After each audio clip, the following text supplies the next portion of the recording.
Bloomberg Audio Studios. Podcasts, radio, news. This is Bloomberg Intelligence with Alex Steele and Paul Sweeney. The real outperformance has been the U.S. corporate high yield. Are the companies lean enough? Have they trimmed all the fat? The semiconductor business is a really cyclical business. Breaking market headlines and corporate news from across the globe. Do investors like the M&A that we've seen? These are two big-time blue-chip companies. The window between the peak and cut changing super fast. Bloomberg Intelligence with Alex Steele and Paul Sweeney on Bloomberg Radio.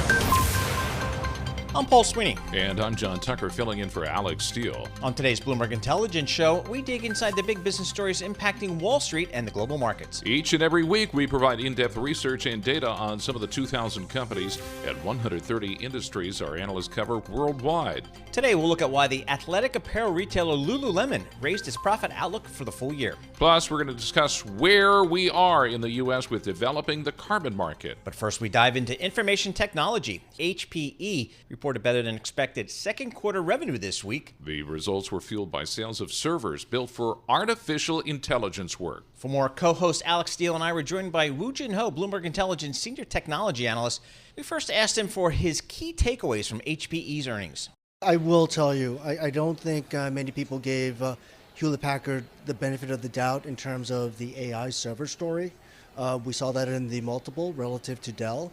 HPE had a multiple less than 8. Dell, even with the pullback, was at 17. So, they delivered on the story. AI servers doubled on a sequential basis, and it seems as if the momentum could be carried through into the second half of the year. And Wooj, reading your React note, which is a great part of BI, folks, if a big piece of news hits, you want to know what the BI analysts are thinking, and they get out with what they call a React, a quick thought on a big piece of news. And your React, Wooj, in your research note, said maybe they didn't take this revenue beat far enough in their guidance going forward. Tell us about that. Yeah, so if we think about the magnitude of the beat, it was about $400 million in the quarter. They only raised the guidance by about $300 million, so something doesn't tie here. A couple of things I think may have happened was probably networking maybe coming in a little bit lighter in the second half, which is becoming a drag on the second half growth. And that was somewhat to be expected. The one thing I will say, and similar to what I said in Dell, is that there might be still some conservatism as it relates to the AI server sales going into the second half of the year. Part of it, they addressed it on the call. There's some constraints in terms of the data centers where they can start putting these AI servers. And this is something new, and I think this is going to be a bigger deal going into 2025. Are there enough data centers that can really support these AI servers going forward? Will there be? I say yes. The cloud guys, as well as enterprise guys, will eventually figure it out, but it takes time to build these out. Where do you think HPE should trade relative to Dell, going forward? Well, there is a leverage issue here in terms of the debt that they're taking on. The pending Juniper deal, they are going to be taking on more debt, which is going to anchor the valuation just a bit. Dell has a more favorable capital structure, which helps quite a bit. But I will tell you, if the AI story really starts to take off relative to someone like a Dell or a Supermicro, we could start seeing multiples rise a little bit more. This might be a super silly question, but as someone who has to input all of these earnings for software and for services and enterprise when it comes to AI, who is a legit competitor with HPE? Is it just Dell? Are there smaller guys out there that do something similar? I'll tell you that's an excellent question, right? So the three publicly traded names that compete head-to-head with Dell are Supermicro, Dell, HPE, and Lenovo, right? But what we heard from Computex out of Taiwan, NVIDIA is striking deals with these white box manufacturers like a Foxconn or a Quanta to directly build these AI servers for these clouds. So you are going to start seeing heightened competition in the landscape. So, HPE, is this it? I mean, in the sense that can we sit back and say, I think these guys have it. They have an AI product in their product, lineup, and these guys can, in fact, in the long term, be players in this business? So I think that there's just been the narrative on HPE has been a little bit off for quite some time now. We have to keep in mind that they've been in the supercomputing game for quite a few years after the acquisition of Cray. Now, a couple of things on the traditional server side, they didn't have the product lineup to compete against like a Supermicro and Dell. But we're still in the early innings. And one thing that I will tell you, they are going to have their Discover conference, and scheduled to be on stage is the CEO of NVIDIA. And that should really help prop up the product narrative on the AI server side. Look, we're still in the early innings. Second, third, fourth, fifth inning, HPE is going to be in the center of this. I am curious, how does the first mover advantage thing play out? Like, if I'm a company, am I married to Dell? How easy is it for me to switch when HPE kind of comes roaring? So I want to take it in a different way, right? At the end of the day, it's a hardware. Please. You know, a laptop is a laptop is a laptop, right? You know, my HP laptop is similar to a Dell laptop, and, you know, it depends on the bells and whistles. AI is actually going to be a different animal, especially for the corporate enterprise, and you're going to have to start wrapping around services around with the hardware itself. There are probably 3 companies that can actually do that: Lenovo, Dell, and HPE. And you'll need the extensive services that can help not only supply the hardware, not only supply the maintenance and repair, but AI will need software expertise to help build out these AI models for these corporations. And you know, there aren't many IT services companies that can do that. HPE is one of them. Thanks to Jin Ho, Bloomberg Intelligence Senior Technology Analyst. We next take a look at the Swiss company ABB. ABB is a technology leader in electrification and automation, enabling a more sustainable and resource-efficient future. Guest host Jess Menton and I were joined by ABB Chairman Peter Voser. We first asked Peter where the focus of his company is these days. It's the energy transition, which is not only the hard-to-abate sectors, it's in general the move from a more fossil-driven energy system into electric energy system. And there we obviously contribute with our products and systems, which gives us energy savings between 20 and 40 or even 50%. So that's one angle. The other one is all linked to new technologies around automation and robotics, because we are a world-leading company in both areas.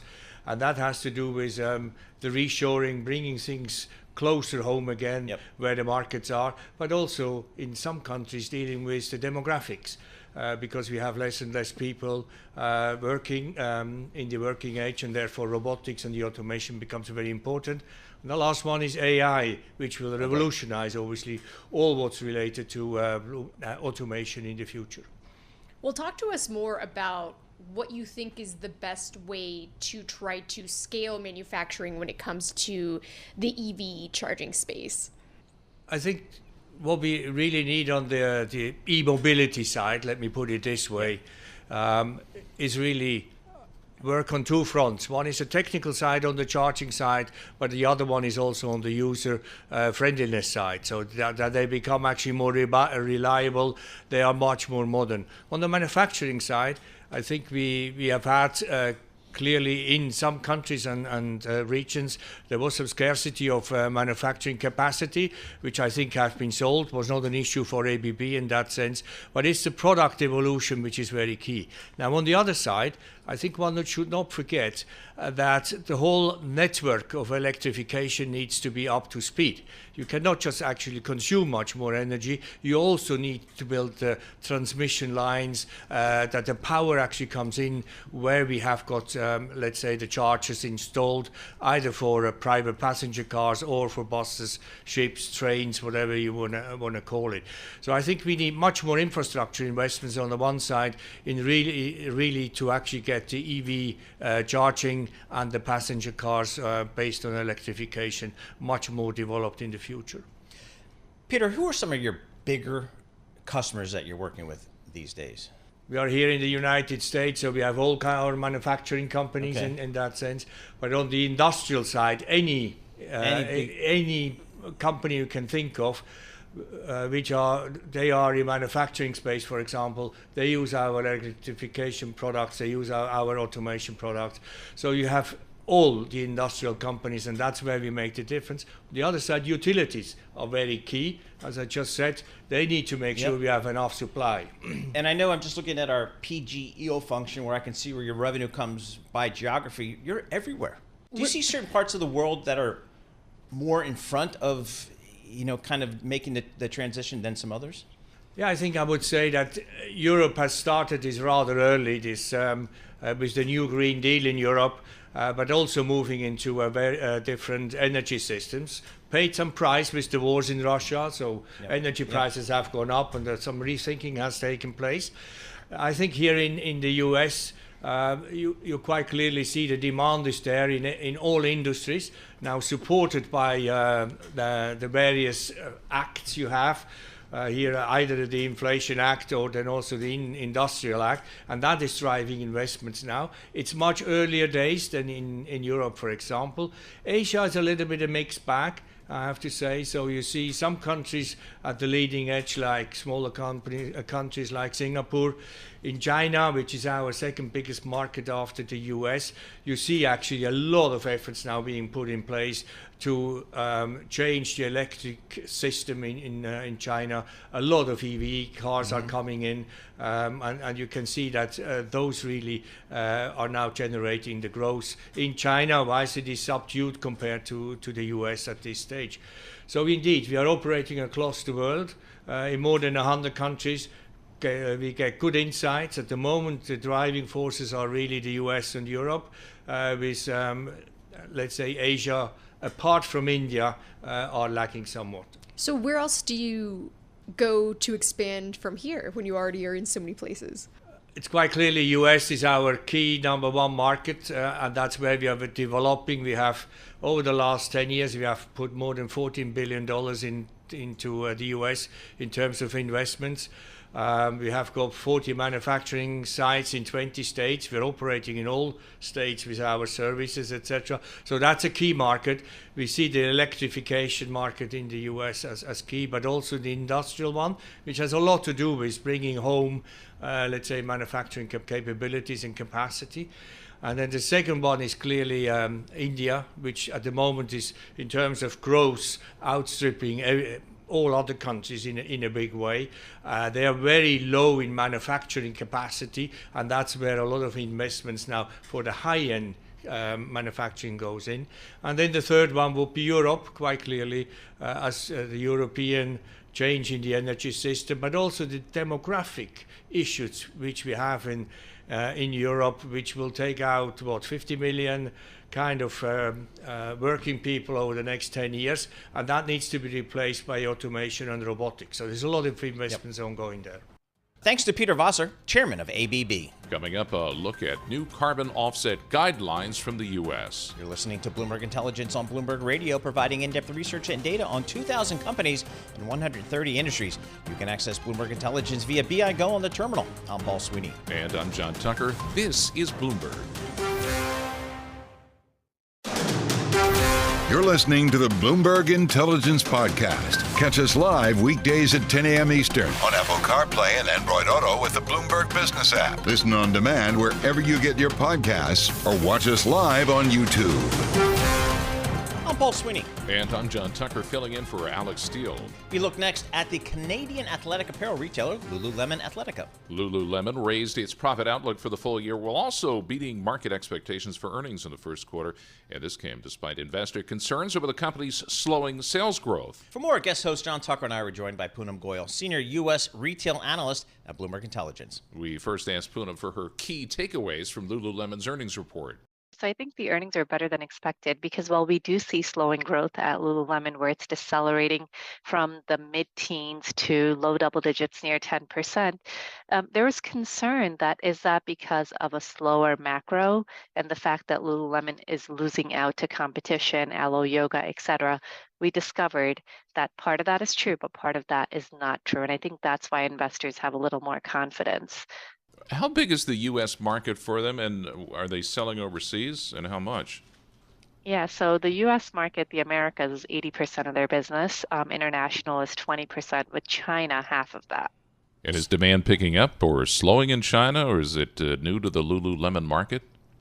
So international was a bright spot this quarter. International sales grew about 35%. And within that, China was up, mainland China was up 45%. So a lot of growth there. It's a bright spot for Lululemon. International is part of their three-pronged strategy to double sales into 2027. It's been doing very, very well, and we expect that to continue. And I'm looking at your research here, Poonam. You're talking about, when you talk about that doubling sales to $12.5 billion, by 2026, the company, and you're saying strong international growth. Okay, I get that. Men's growth? Talk to us about Lululemon and men's. I mean, it's just not. John and I don't know where to go with this. Do real men go to Lululemon? Exactly. Poonam, is what he's asking.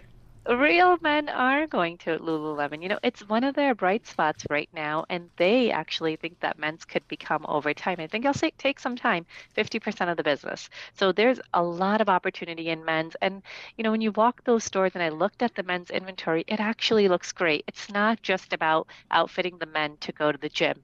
It's about outfitting the men to go into work with casual, comfortable wear that they can wear to work, oh, wait a wear second. out. Everybody who listens to this program and views this on YouTube knows Paul is the company fashion police. Yes. If you saw somebody in like Lululemon come into the office, it you'd might have be a fit. problem. It might be a problem, but I'm going to defer to Poonam because she knows fashion here and she knows what works. So if I'm Lululemon, talk to us just about what they're saying about the consumer out there, Poonam.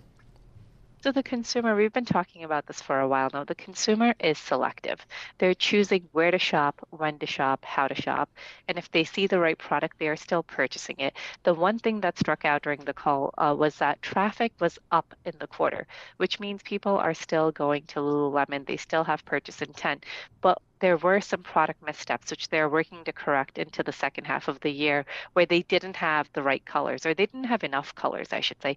They didn't have enough depth in sizes. They were running out of the small sizes. So these are problems that I would think are execution related and are being fixed and can be fixed into the back half. So while there is still part of a macro problem, the story isn't that Lululemon people are not going to shop there. People still are interested in the apparel. They just have to fix the product a little and really improve execution into the back half. They're known for form fitting, but just to get back to the men's fashion, do they have anything for old fat guys? Well, their ABC men's franchise is really popular, and it's not form-fitting. It's about the casual flair, and they have done very well there. And you don't need to wear tight leggings for men. So that's not the appeal there. That's for the woman. But I'd say even for the woman, what worked really well in the quarter were their loose-fitting pants and their biker shorts. So yes, leggings is a big business for them, but they are broadening that. Hey, let's switch gears just a little bit. I saw it yesterday, reporting in the Wall Street Journal, Poonam. Dollar Tree is mulling the potential sale spinoff of Family Dollar. What is going on with the dollar stores here? I would have thought that if a part of the consumer market is weak and the lower end economically, that perhaps that would be good for the dollar stores. But what's going on there? So they're really two very different types of dollar stores. Jen Bartashis covers the space, but from my coverage of it years ago, I can tell you that Dollar Tree targets everyone, right? I would shop at Dollar Tree, Paul. You would shop at Dollar Tree. You buy that $125 item there, and you go treasure hunt. But a Family Dollar customer, that's their principal discount store. That is where they buy their groceries. That is where they buy their day-to-day needs. So as that customer's wallet is being stretched, that business does come into more pressure. Thanks to Poonam Goyal, Senior U.S. E-commerce and Retail Analyst at Bloomberg Intelligence. We have something here at Bloomberg called Bloomberg New Energy Finance. The idea behind it is to provide data on commodities, power, transport, industries, building and agriculture, and new technology. And this week we looked at new carbon offset guidelines from the U.S. The U.S. government recently outlined 7 key principles that U.S. buyers and sellers should follow to responsibly take part in the voluntary carbon market. For more on what this means, guest host Jess Menton and I were joined by Kyle Harrison, Head of Sustainability Research at BloombergNEF. We first asked Kyle to talk to us about where we are in the developing carbon market. So for several decades now, we've had what's called a voluntary carbon market. This is where companies can go and they can buy verified emission reduction certificates in order to achieve a, for example, carbon neutrality goal, where they're neutralizing their emissions. And so they'll go out and they'll buy these carbon credits, but the market has gotten a lot of criticism over the past couple of years for low integrity projects. So when a Hollywood celeb flies on their private jet and they say, oh, but I offset it with a carbon footprint, what does that mean? So they're going out and they're buying these carbon credits, and they're investing in a project somewhere else in the world that is reducing or removing or avoiding carbon emissions. But the challenge has always been the integrity of those investments, right? It's been in projects that aren't necessarily leading to decarbonization. And so this market has gotten a lot of criticism, but there's been a lot of efforts from the private sector specifically over the past couple of years to boost that integrity. And now they have support from the US government with this announcement last week. So what happens next? So as you guys mentioned, it's a big ringing endorsement for this market. What the U.S. government did is it publicly supported a couple of initiatives such as the Integrity Council on Voluntary Carbon Markets. This is a group of non-governmental organizations as well as financial institutions and corporations that are working and creating their own standards for what a good quality carbon credit looks like. If you follow that Integrity Council principle or that framework, as a corporate buyer, I know I can buy those credits, and I'm not going to get accused of greenwashing. So I can fly those flights or I can continue to do business, but I can be relying on a tangible, impactful investment into decarbonization.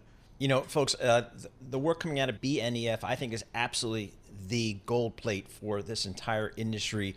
And we rely upon these folks pretty heavily. I mean, here's just some crazy numbers. Every company in the world will need carbon credits to achieve net zero goals. And you guys at BNEF estimate annual carbon offset demand could reach 5.9 billion tons of carbon equivalent annually in 2050. That's up from 164 million today. What industries are going to be getting us there, for lack of a better word? As you mentioned, it's really every single industry, but really you can look at the heaviest emitting sectors as the biggest potential demand sources. Oil and gas companies, metals and mining, industrials. These are heavy emitting sectors that can't easily decarbonize. You mentioned airlines before. Yep. As an airline, how do you reduce your emissions? Do you stop flying planes? That's the most tangible way to go ahead and do that, right? And so carbon credits will be an important part of their decarbonization strategy long term. And as you mentioned, demand could reach 6 billion tons. To give you a sense of scale, that's around 10% of global carbon dioxide emissions today. So this will play a huge role in the global climate change or the global fight against climate change in the future. So then every company in the world would need carbon credits to achieve net zero goals. Is this how that works? Exactly. And so you can use this analogy with any company, but carbon credits typically should only be used as for those emissions or that itch that a company can't scratch. Once it's done everything it can to reduce what it physically emits as a company, it'll have what we call residual emissions somewhere along its value chain. That is your perfect universe for carbon credits. And the US government was very vocal about this in their announcement last week, is that companies shouldn't abandon their decarbonization efforts. They should prioritize those efforts, and then they should use carbon credits, but those must be reliable carbon credits. And so that's kind of where these credits play a role towards the end of that value chain. All right, I'll tell you why this gets my attention, because it's got the attention of Michael R. Bloomberg, the founder of Bloomberg LP and this little radio TV station thing we got going here. He's out with an editorial really kind of calling out the Biden administration, saying that this new plan might work and it's something we need to pay attention to. I mean, is this something that's at the whim of whatever administration's in the White House at the moment? Not necessarily. As I mentioned, right, the private sector is going to be the biggest leader in kind of moving this forward and spearheading it. It has been financial institutions and corporations that have taken the reins, and they will continue to do so. They will be the biggest demand source, but they need to be complemented by strong government support, right? And so this endorsement is hugely important, and it's, obviously it's the Department of Treasury, but it's also the Department of Energy. The Department of Energy will be subsidizing and investing in early stage carbon removal projects through this initiative. And then the Department of Agriculture was also involved, and they're going to be going ahead and catalyzing and providing farmers with subsidies in order to pivot to low carbon farming. So it's really kind of a combined effort that's going to be needed both from the government and the private sector. But even with an administration change, for example, if you still have corporations and financials focused, it'll still move this market forward. We only have about a minute left, but talk to us about tech companies like Microsoft and their plans when it comes to being more active in carbon offsetting today and how they really think of where it could continue going into 2050. Technology companies have always prided themselves on their ability to lead and be icebreakers when it comes to decarbonization. So tech companies like Microsoft and Google and Amazon, they were the first large-scale corporations to buy clean energy from solar and wind projects, for example. it's only natural that they're kind of the icebreakers when it comes to voluntary carbon markets. You're seeing companies like Microsoft announce huge carbon removal deals for these nascent technologies that maybe aren't necessarily at scale today, and they're also not competitive from a cost standpoint. What those investments will do is that they'll bring the cost down, and it'll make it more attractive and competitive for all those other companies that are out there to invest in carbon removal, and therefore this voluntary carbon market. Thanks to Kyle Harrison, head of sustainability research at BloombergNEF. Coming up in the program, we're going to look at how former U.S. Treasury Secretary Steve Mnuchin is chasing Wall Street glory.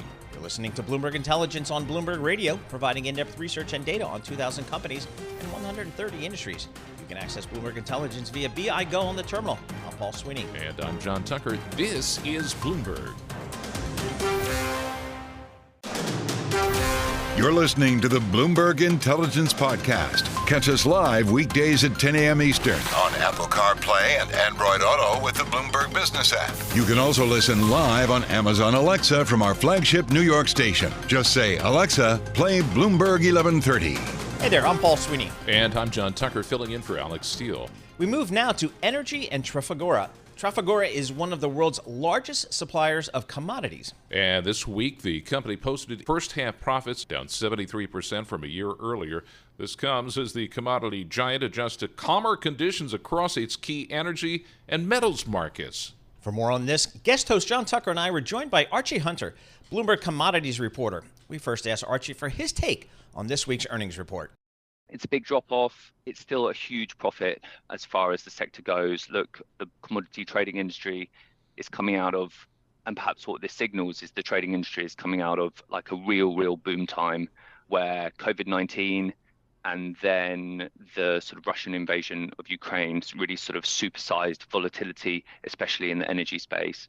That's starting to peter out. You know, we're still getting big moves. I think you've seen some big moves on gas. But, you know, it's really not as extreme as it was over the past few years. And as a result, you know, whilst this is still a really big number historically for a company like Trafigura, you know, there's been a big drop-off since this time last year. So I don't need to cry for commodities traders at this point. I don't know about that. Look, these companies have made extraordinary amounts of money over the past few years, especially the biggest companies. And look, you know, one of the interesting things about them is that they're owned by the top executives who either trade or are part of middle office or back office functions. It's owned by the employees, essentially, right? Yeah, exactly. So look, these companies have paid out big dividends, big share buybacks to those shareholders over the past few years. They're still doing that, right? Look, Trafigura paid out, I think it was over 600 million in the way that it reimburses its shareholders over the first half. So that's still a lot of money for the roughly 1,400 people. So relatively few people who hold stock in the company. So if I'm one of the executives there and I've really cleaned up, I'm just going to pack up and go live on an island somewhere, right? Yeah, I mean, you and I might think that, but look, there's definitely some movement happening in the sector. At the same time, look, if you own shares in these companies that seem to be doing really well every single year, I think, you know, from what we see, quite a lot of people seem to be sticking around as well, right? And look, it's still a really interesting time to be trading commodities. I think what these results show is that, you know, whilst it's a big drop-off from the last couple of years, like historically, you know, Trafigura would make, in some of its best years before the pandemic, it would make maybe $1 billion would have been an absolutely mammoth year, some of its best years. And so, you know, the company made that in half a year, which just goes to show, you know, whilst it's not absolutely mammoth, as we have seen, it's still very big and people are still making a lot of money. Archie, I don't know anything about this company, Trafigura, primarily because it's a private company. A, where is it based? And B, why is it public? So Trafigura is headquartered in Switzerland, but it's domiciled in Singapore. A lot of these commodity trading companies are very global in their reach, but can be domiciled in various different jurisdictions. Why isn't it public? Look, I think, you know, that's been a question over the past few years. One is that you have to open yourself up to a bit more scrutiny. Like Trafigura has a bond, so it does publish its numbers to the market. But I think, you know, these people have been doing very well by owning the company themselves. Why would they need to raise more equity potentially? they're still getting huge amounts of money in financing from banks, which is really the lifeblood of the trading industry, right? Companies can buy and sell huge cargoes of oil or copper on their own equity, but most of the time they do it through tapping major banks for financing lines. Now, who are their customers? Are their customers also the end users of these products? And certainly with the boom in commodity prices, I would imagine that they've been hurt. So look, Trafigura noted in its results that it had some clients that were struggling to deal with the higher than normal commodity prices. I think you've got to bear in mind that we might look on the Bloomberg terminal and we might see commodity prices denominated in dollars. Look, a lot of buyers, for example, of like oil products in emerging markets aren't buying those commodities in dollars. They're buying them in their local currency.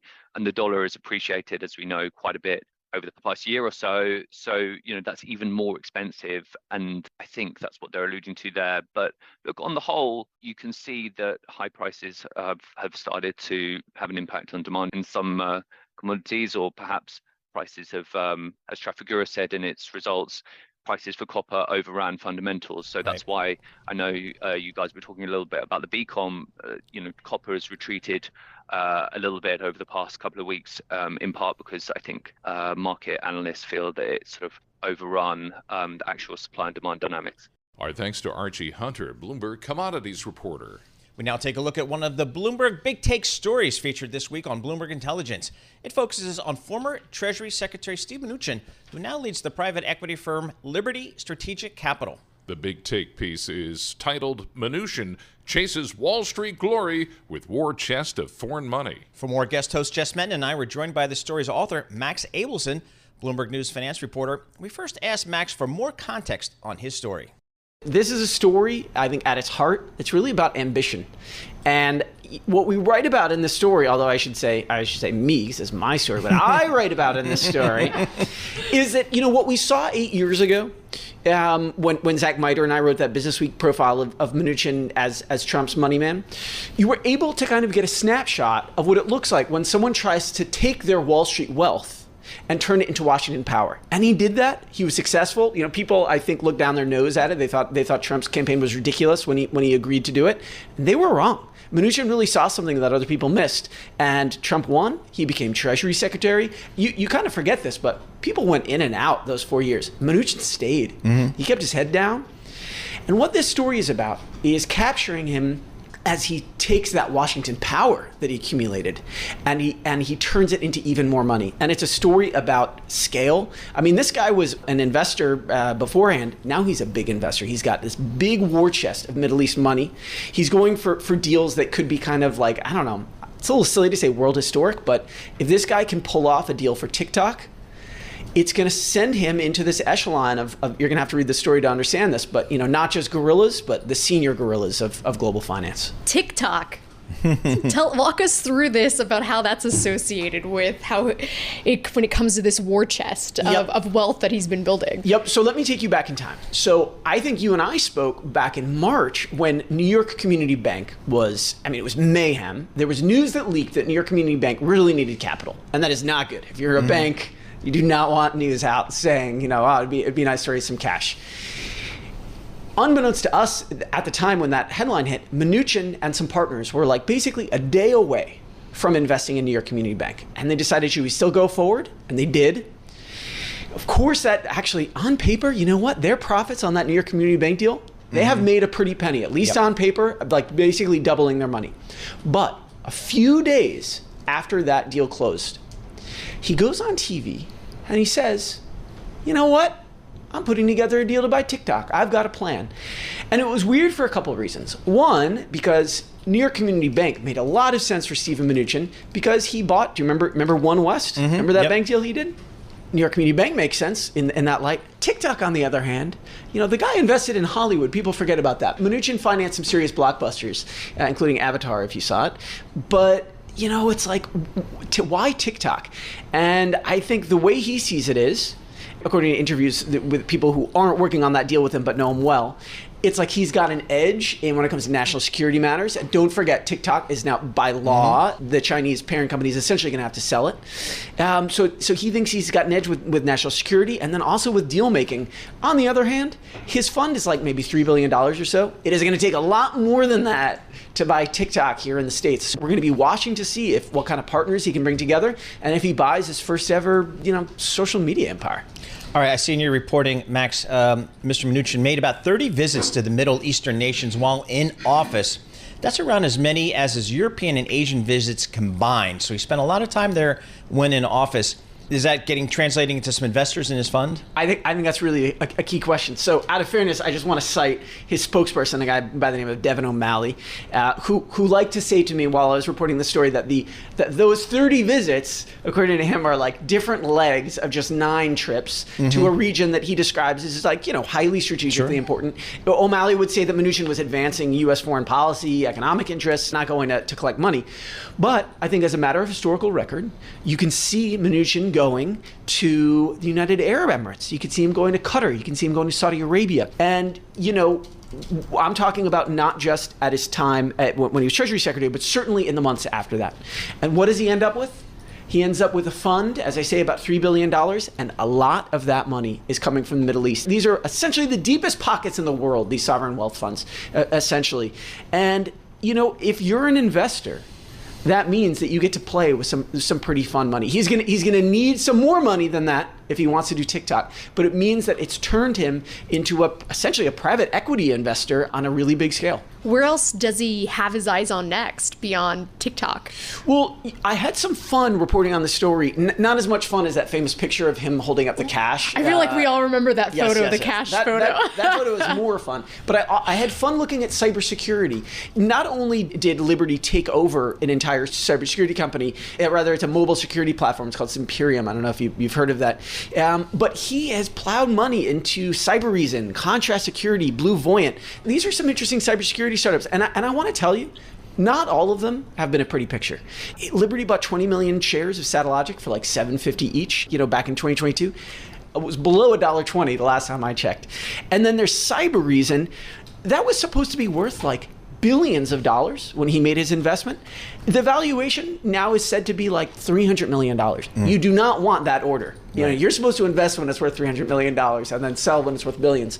So Mnuchin is, it's been really fun sort of taking a snapshot of ambition, but I want to be clear with you, it's not a story of like these waltzing into becoming a multi-billionaire. It's going to be much more interesting and a little bit more up and down than that. Is he in it just for the money, or does he want to be thought of in the same sense as a Julian Robertson, a George Soros? Yes. Some of those big legendary names. Thank you for asking that. His old boss at Goldman Sachs, John Corzine, said to me, look, Max, money's nice. I get it. But it's more than that.